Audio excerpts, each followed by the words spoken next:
Hi, I'm David Reckless. And I'm Jeff Mansfield, and we're Absolute Golf. Today we're going to talk about impact, not just with chipping, but with all of our game really. The lowest point of a golf swing is always after the ball. Yeah, that's exactly right. So it's on the target side of the ball. Golf shots are basically classed as, a downward force is exerted, or because the golf club's swinging from high to low, and the low point of the golf swing's in front of the ball, we're actually hitting the ball slightly on the downward swing. It's a little bit harder with your chipping though, because chipping is a shorter swing, so there's not as much momentum. So what we've got to do is we've got to give you a basis to work from, and understanding what people do. I think one of the most common things, Jeff, is they probably top the ball. Absolutely. Or you might hit the ground behind the ball, yes, which happens a lot as well. And what happens basically there is that the golfer is trying to get under the ball, because we really want the ball to go up. So I see lots of golfers trying to get under it, and as you can see there, the leading edge of my golf club has hit above its equator, okay? So the ball's been raced off to the other side. So the same thing applies when you're hitting the ground behind the ball, is you're trying to get under the ball. The thing that we have in golf is because all of our equipment has different amounts of loft, we actually use them differently than we do with any other sport.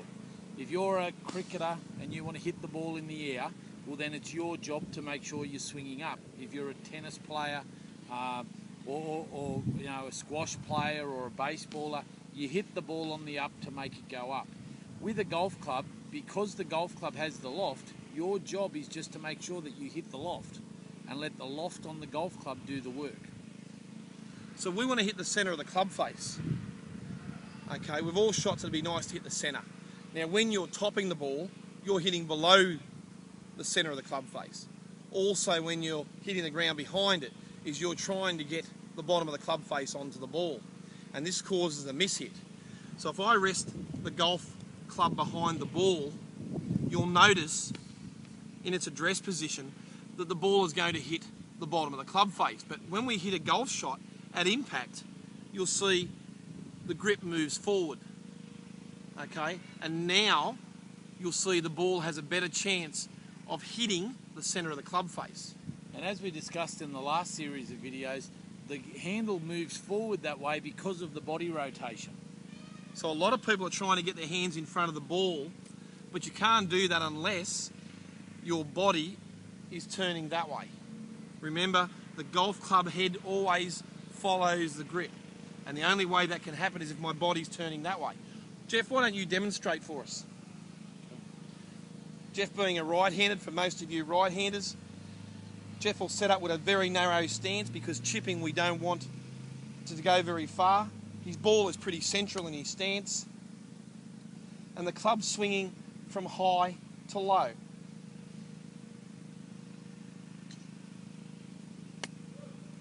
Now, as you can see there, Jeff has mishit that one, and that was an upward blow. Okay, so even the best players do bad shots as well. One of the big questions that we get asked all the time is there a different swing for a chipping swing than for other swings? Well, really, no, there isn't. David alluded to before about how the momentum of a golf swing works. Well, we're using our body a lot less, so we're not going to tend to generate a lot of the speed that we would normally generate. But the other thing is that we're also not going to get a lot of the wrist cock and a lot of the release that that we would normally get out of a full shot. So the idea that when we see a golf swing and we see a putting swing doesn't look like it has very much wrist cock at all, and then we go to a full shot which seems like it's got a full amount of wrist cock. Well, really the main thing there that differentiates the two swing is the momentum that we create with our golf, with the speed of the club and with our body moving. A chipping swing is going to have a lot less wrist cock, because we're not making as big a swing and we're not generating the same type of momentum. So when we hit a shot, it's just going to be just a tiny little bit of momentum like that, and we're only going to get a little bit of wrist cock. That's going to make it easier for us to make better contact more often. And you notice when Jeffrey's hitting a golf shot there, that he's still taking a divot, even though it's a chip shot. Now, chipping and putting are from the same family. They're both very small swings. But you'll notice that when we hit a chip shot, the lowest point is always after the ball. So my club hits the ball first, and then it hits the ground. By hitting the ball first, the ball climbs up the club face. And depending on how long the swing is, depending on how high it goes. So the loft of the golf club doesn't generate the height unless it has a swing with it. So by a short swing here, the ball's not going to go very, very high because I haven't swung high enough, and I won't get very much backspin. I don't probably get any backspin until about 40 metres out, Jeff, when the club's swinging big enough to actually generate some speed and some spin on the ball. Well, the idea of backspin is really about getting that golf club to stick to the club face. Now, one of the ways that we do that is by generating some compression of the golf ball. Actually, we've all seen the slow motion shots where the golf ball goes out of shape. Well, that's one of the ways to get the golf club to stick to the face and helps us get backspin. Okay, but David made a good point. With a chip shot, because it's only a slow swing, the ball rolls up the face. And that's how we actually get the lift out of these types of shots. It doesn't stick to the face and go straight back out at the same angle. We're actually trying to get that ball to roll up the face with a chip shot, and that's how we generate the lift. And the more of the swing up and to that point where it starts to grip the face, we're going to get more height because the ball's going to roll further up the face before it takes off. And that's how we get our height, not from helping it up. As David said, that idea of the low point being in front, the handle leading the club face, that's really what we're looking for. So basically, again, let's go back through it. We work with a narrower stance because we don't want to hit the ball very far. We position the ball pretty central in our stance. Addressing the ball, I might move my hands a little more ahead of the ball, slightly ahead, just to pronounce that impact position. And then making sure my low point is after the ball. I'm not trying to get under the ball. It's a downward blow and a forward movement. Now, here's a really simple way of understanding it. If I throw a ball underarm, which is the biggest part of my swing, Jeff? Follow through. So I have a very big follow through there. Now, if I try and throw a ball with no follow through, I get nothing. And it's the same with chipping.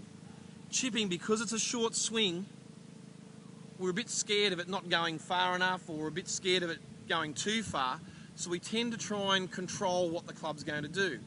We must understand that we need some momentum. Jeff talked about that a moment ago. And when we interfere with momentum, we hit bad golf shots.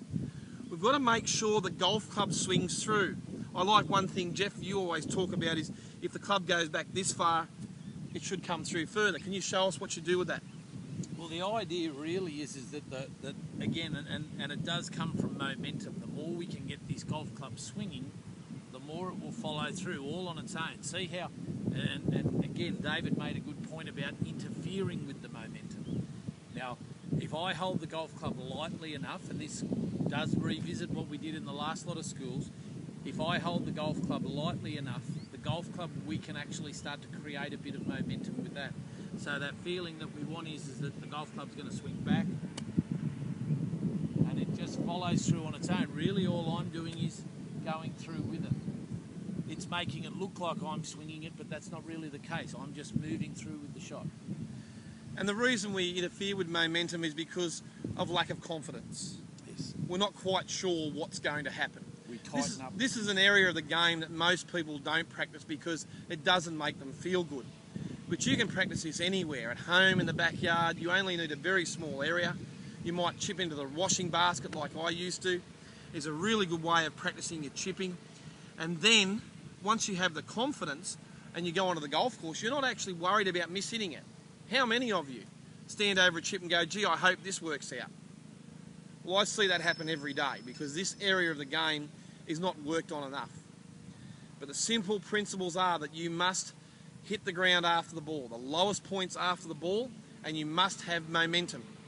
The two main things with chipping is lowest point of the swing after the ball and also momentum. Never interfere with the momentum of the golf club. Absolutely. I hope you enjoyed our lesson today on chipping and the impact of the ball and how this can control the flight and the distance of your shots. Stay tuned for our next video, Jeff. We're going to do some landing points. Yeah, we're going to try and give you some idea on how to land the ball and what to expect from those shots when they land on the green. Look forward to seeing you soon. Enjoy the videos. We'll see you on the course, guys.